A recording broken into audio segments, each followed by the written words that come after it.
Hi guys, it's Rox. Welcome to Rox City, and today I wanted to share with you some information about planning a trip to Europe. So I have been immersed in planning my very first trip to Europe, and let me tell you, it has been a very intimidating process for me because I am sort of a Caribbean girl. I'm very comfortable traveling to the Caribbean, to Mexico, places like that, but I've never been across the pond, and so when I started researching this trip, I pretty much knew nothing. I'm going to start off in this video by talking about how to book a flight to Europe, and then I think I'll have some subsequent videos in which I discuss how to book a hotel or apartment in Europe, and also how to book excursions in European cities.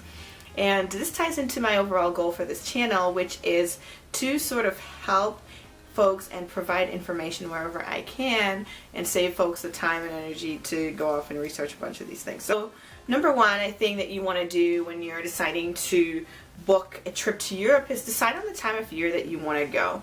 So for those folks who are willing to brave winter in any city, bless their hearts.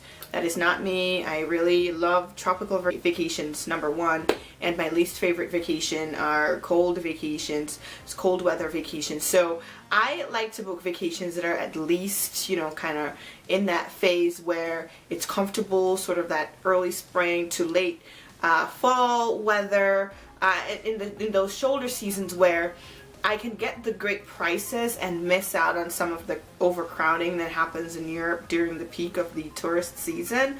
But I can also be able to walk around the city and feel comfortable and not have to be wearing a coat while I'm on vacation. I don't even like to go to New York City when it's cold because I don't like the wind that kind of whips around those buildings. That's just not my kind of thing. So first thing, just kind of decide when you want to go, whether you're willing to brave the winter, during which time you'll have the very best prices, or whether you want to go during a shoulder season like early spring, late fall, and there you'll get some of the better prices and miss some of the crowds. Or if price and things like heat and overcrowding aren't a problem for you, then certainly you can go ahead and book throughout these summer months. Secondly, one thing that will be really impactful to picking your flight or choosing a flight to go to Europe is your proximity to major international airports. So I'm lucky in that I live on the eastern seaboard and I am pretty close to two major international airports. So I'm close to New York City's JFK, and I'm also close to Boston Logan International Airport. And I've been seeing some really good prices coming out of New York. Boston not so much, but I still like to include them in my search as well. So, if you're close, just try to choose flying out of the closest major international airport, because if you choose one of the smaller regional airports or the smaller international airports, you may end up with way more connecting flights and also just more of a hassle to fly from your destination to Europe. And you also have way less options in terms of your flight times and prices. So the next thing that you want to do is head to your favorite aggregator, whether you're a Skyscanner type of person or an Expedia type of person, Travelocity. Those are places that you can go in and kind of plug the dates that you desire. And I would recommend that you stay flexible around your dates, because that really gives you the opportunity to kind of flex into some of the more favorable prices that may be around some of those dates that you're looking to fly. So stick it in, see what's going on. Another thing that you can do, I would say you should start this process at least say 4 months before you're flying, because that will give you an opportunity to kind of track the prices over an extended period of time and see where the ticket prices kind of go in terms of fluctuation. I will say that if you are looking to travel based on very specific timelines, so for example for me, I like to fly out late after work so I can work all the way up through that day and then have enough time to travel down to JFK, park the car, and still get to my flight in time. So I like to take a red-eye flight, possibly 10 p.m. or later, flying into Europe, so then I can sleep on the plane, get into Europe. I could possibly, if I'm feeling up to it, get around a little bit and see a little bit of the city. So that really is one of my main goals, getting a flight time that works really well for me.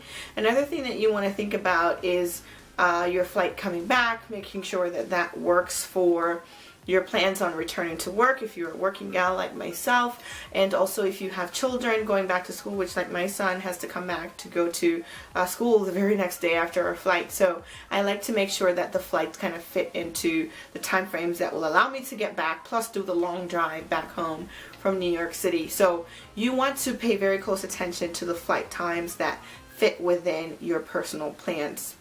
Thirdly, if you see a flight that suits your budget and the time frames that you want to fly, do not waste any time snatching that up, because you never know what may happen when you come back to look. You know, that flight might be full, it might be very much in demand, and so the price might have gone up very much.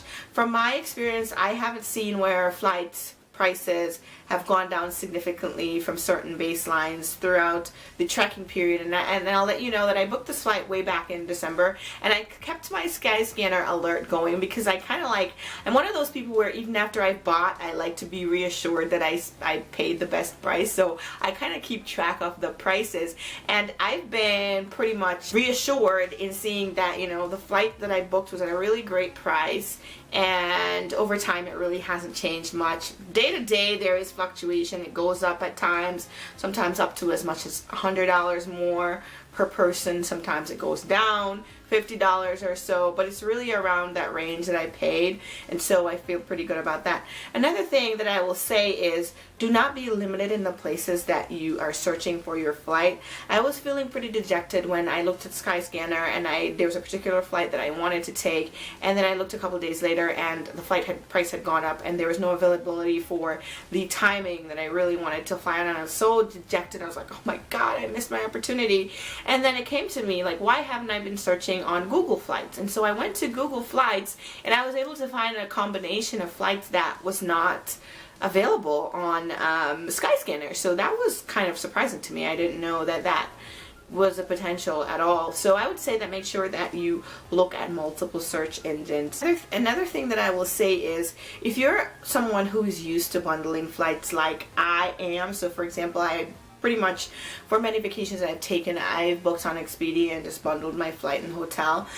When you're flying to Europe, I think you should stay flexible on decoupling your flight from your hotel, because the hotel situation in Europe, and that's a whole nother ball game, I'm gonna have a whole video on that, is very different than when you're booking in places like the Caribbean, where you're talking about booking all-inclusives and that kind of thing.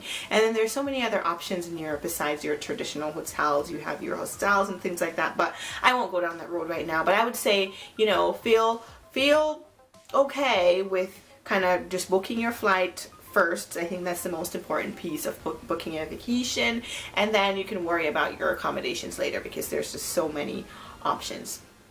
So one last thing I wanted to say about booking flights to Europe is to sort of, you know, remain flexible. As like I said, on the Skyscanner checks, you know, I've seen where the flight prices have stayed pretty stable over the past few months that I've been tracking. And then another thing that I would say is, when it comes to the perfect time to pick your flight, I was driving myself crazy by looking at these websites where they were saying, oh, the perfect time to book is at 3 p.m. on a Tuesday. And so I would set an alarm, and I'm at work and I'm like, oh, it's 3 p.m. on a Tuesday, let me go check. I go and check, and like really, I didn't really see anything special at that time. There's another one where it said, oh, make sure you book at 3 a.m. you know, in the city of the originating flight, because that's the time when they're updating their systems, or something like that, some crazy things like that, where I was just driving myself crazy trying to find this particular time to book the flight, in terms of particular time of day, particular time of, you know, month, in terms of like how many months out I was from the vacation. I was driving myself crazy. What I will say is, just set an alert, watch it for a few weeks, see what it does, and then when you see a price that is acceptable to you, go ahead and book your flight. So I hope this video helped someone. I'm just going to recap real quickly my suggestions. First, you want to choose your time of year that you'll be flying based on your desires. Secondly, you want to preferably fly out of a major international airport if possible. Thirdly, you want to make sure that you search all of the aggregators, because there might be flight options available in one that aren't available in the others.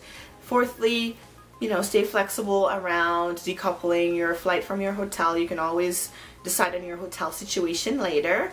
And lastly, just kind of, feel comfortable with your decision. So I hope this video helped someone, and please stay tuned to my channel for more content, especially on this series where I'm booking my first trip to Europe. I'm very excited about that. If you like this video, rate, comment, and subscribe to my channel for more content like this. See you next time.